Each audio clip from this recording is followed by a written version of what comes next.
What's up, YouTube? This is Ultimate Shield 340 back at it again, but this time with the Suicide Squad, first impressions video. First of all, before I begin, I want to go ahead and say, please like, share, subscribe, and all that other good stuff. This actually will be a spoiler-free first impression, so what you'll see me doing is like running missions and stuff, kind of in the background. It's not like a mission. This is more like a free roam kind of thing, and I'm just kind of doing stuff just to sort of fill in some time while I make a few points about the game.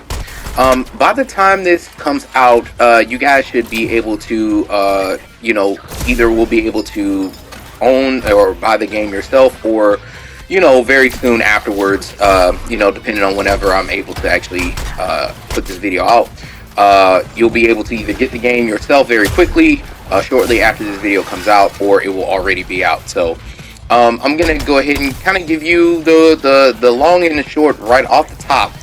Personally, I actually really like this game. This game is not as in-depth as the Division or the Destiny 2, which many of you who have been on my channel have watched me sort of play and showcase on my channel quite a bit. The mechanics are not as in-depth in Suicide Squad as it is in those games, although it's still a very fun game. One thing that I will tell you from the very beginning that was somewhat, that I needed to kind of get used to, which is the name of the entire game, is the Transversal. As you can see, I'm playing King Shark in the background. King Shark is the one who I wanted to sort of main, which is kind of interesting because I wasn't really interested in King Shark. Actually, Harley Quinn was the one. Harley Quinn or Boomerang was the two I was kind of interested in at the very beginning, until I saw the skill tree and I like dot damage and those kinds of things. So that's the reason why I decided to go with Shark, because he's like kind of a melee up front, close and personal, tanky kind of thing. And he also has a lot of bleed damage in his tree, so that's the reason why I chose him. So it's a very fun game. I actually would recommend it, especially if you're more of a casual player. Again, this is a looter shooter. Much of the controversy of this game, which I think was personally kind of unwarranted, was because they keep comparing this game, the Suicide Squad, to Arkham Knights and then the Batman Arkham Asylum games.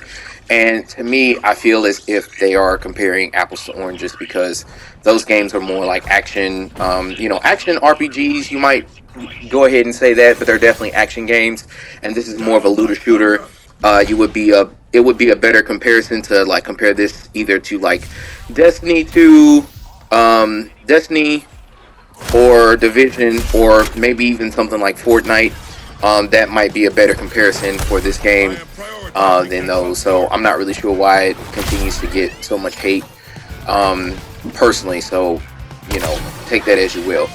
So few rundowns. So the things I really like about the game, like I said before, it's very fun, it's very fluid. One of the things that you can kind of see me doing, I'm doing a lot of different things in the background. There's a lot of ads and things to fight and shoot and kill. It's really ad dense, which is great in my personal opinion, because there's always something going on. There's something to do, something to shoot, something to do, whatever. And the combat system, while it's not as in-depth as, say, like Destiny or Division, it does have its own nuance that you are definitely going to have to get used to, which, as I stated earlier before, is the Transversal.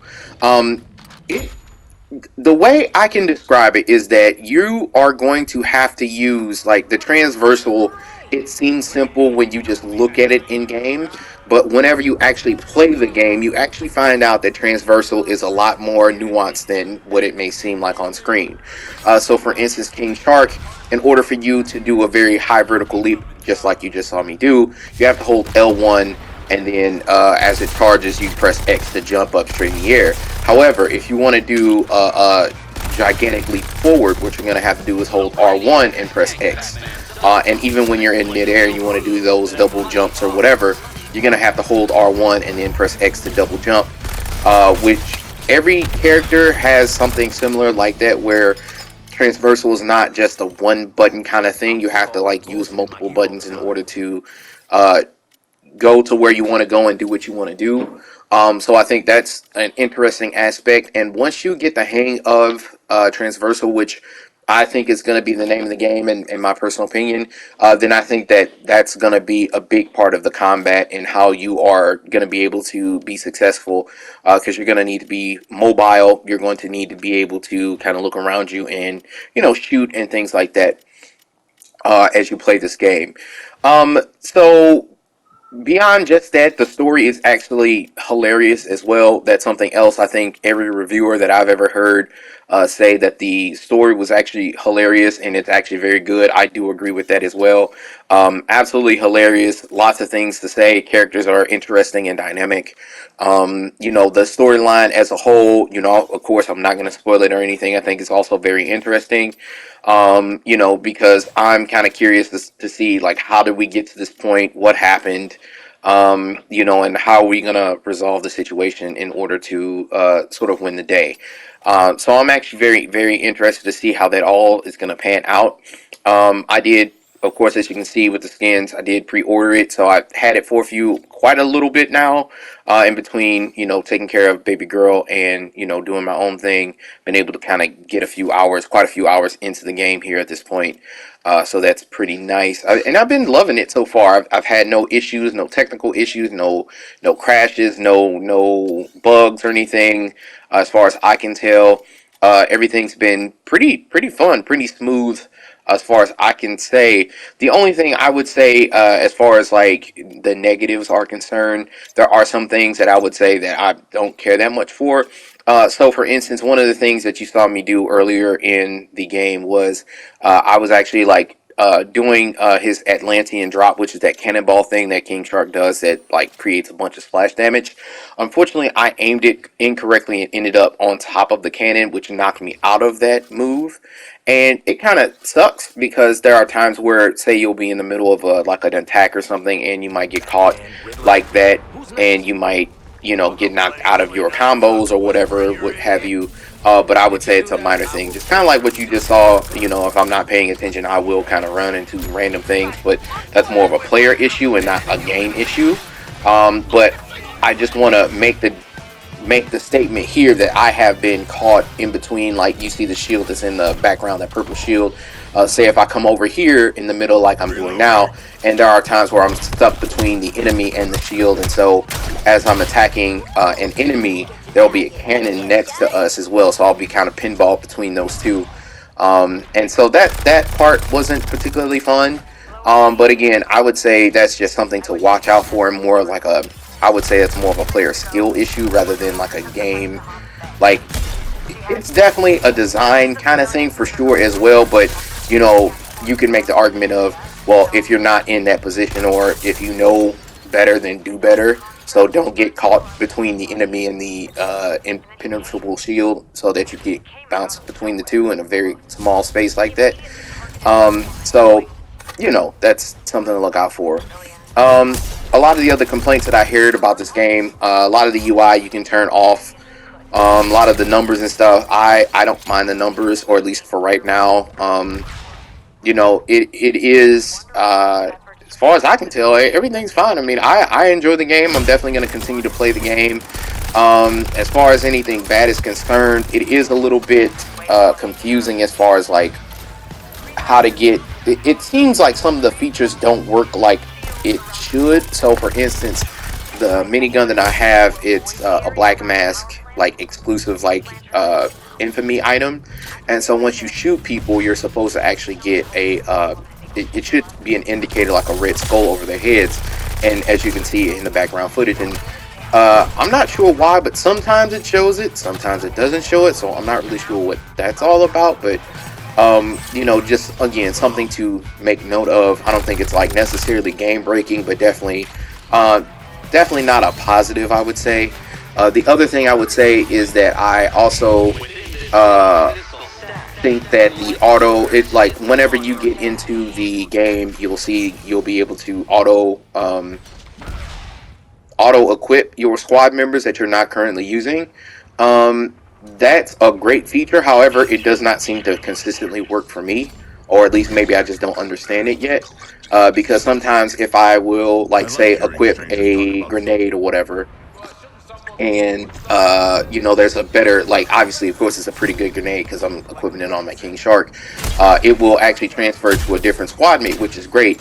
But then it doesn't do the same thing when, say, if there's a better transversal mod for like Captain Boomerang. I don't play Captain Boomerang, or at least not yet.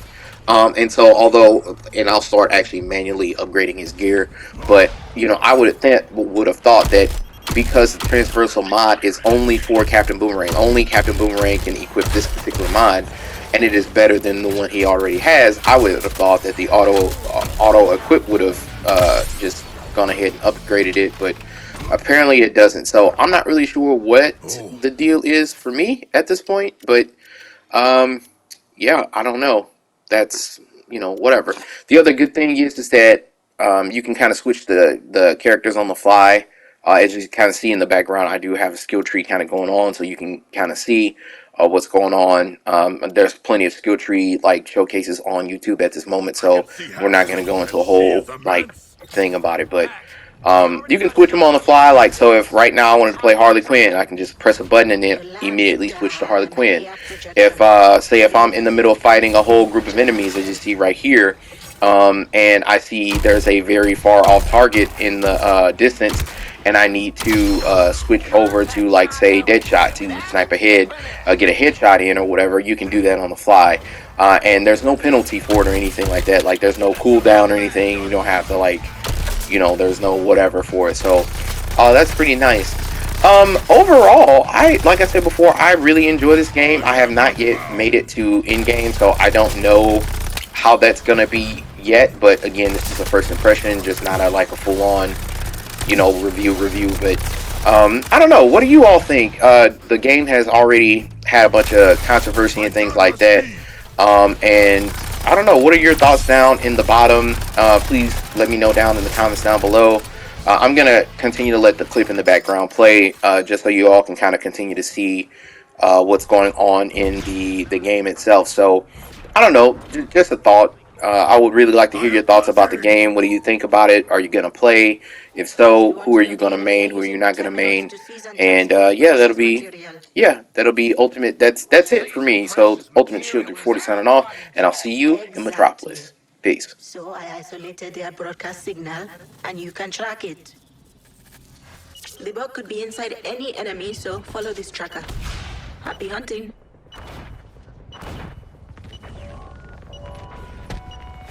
Hello, Metropolis. We're a few weeks into the siege by Brainiac's forces, with seemingly no help in sight. The military is effectively constant outside. The members of the Justice League have either been converted to or are MIA. Enter Lex Luthor, CEO and President of LexCorp. A worthy challenge. First we bring down the helicopter, then treat.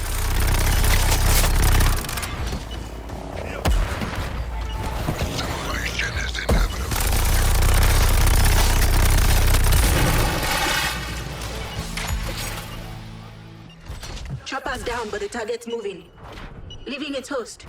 Good instincts. Yeah! We're fighting! Our crawling quarry is dead. We should see what gifts it left.